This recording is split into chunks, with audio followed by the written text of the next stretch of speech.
Before calling the professional, maybe it's DIYable. Welcome to another DIY project. This time, I want to show you a phone case hack to carry an emergency key. But why do we need this? In recent years, more people have moved away from carrying a traditional wallet.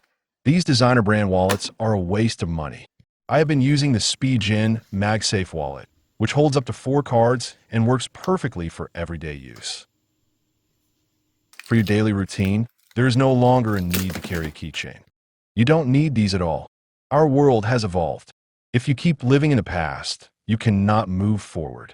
For emergencies, such as when your phone battery dies, you still need a few physical backups.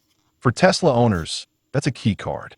You can also easily store some emergency cash on the back of your phone between the phone and the case. That leaves one last item to solve: how to carry a physical door key on your phone case, which is exactly what we're going to discuss next. I am using a Samsung Galaxy S25 Plus with a Spigen tough armor case with MagFit, purchased from Amazon. It costs around $30 Canadian. For my door, I use a high-security lock, the Abloy Protec. The key thickness is perfect for fitting inside the phone case, and the key head is small enough to work. If the head were any larger, you may have to Dremel it. One important thing to keep in mind is that the goal is not to interfere with NFC or wireless charging, and of course not to damage the MagFit magnetic ring.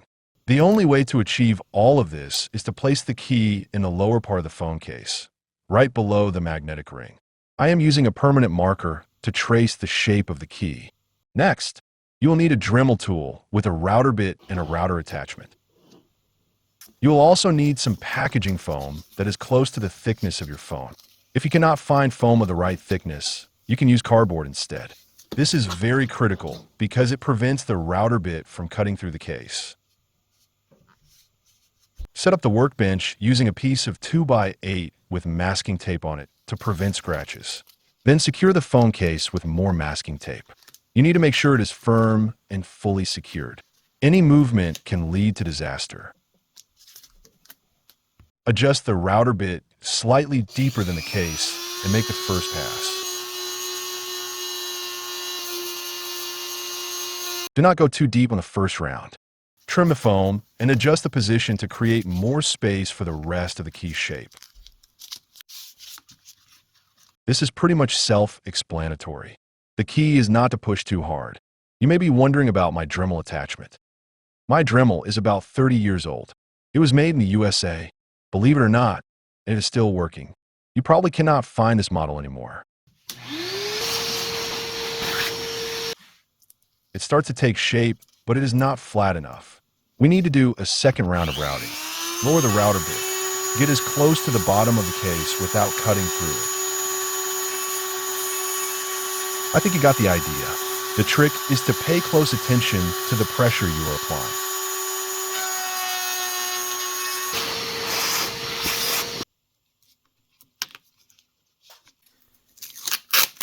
To prevent the key from moving, I use Scotch Magic tape to hold it in place. Since this is only for emergency to use, taping it down is perfectly fine. Let's check how flat it is by looking at it horizontally. That looks totally flat. That's the high DIY quality I'm talking about. Now, you can add a $100 bill for emergencies. Insert the phone back into the case. It is working flawlessly. Also, make sure the stand and MagFit for physical cards are also working too. We need to test wireless charging to make sure it still works. This time I have a $50 bill inside the case.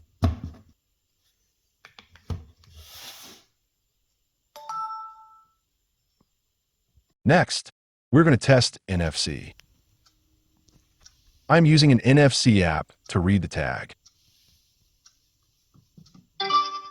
Yeah, it passes with flying colors. To test Google Pay, I launched Google Wallet on the phone. Google Pay and Apple Pay use virtual card numbers, so the last 4 digits are different from the physical card. Now I'm using the Flipper 0 to read the card. Select Read EMV from the menu.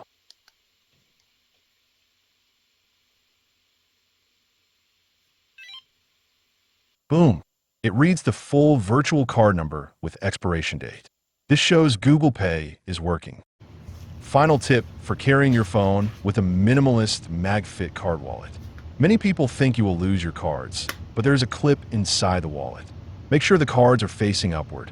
I have been using this setup for a year, and it has been great. Hope this helps. Thank you for watching and subscribe for more DIY projects.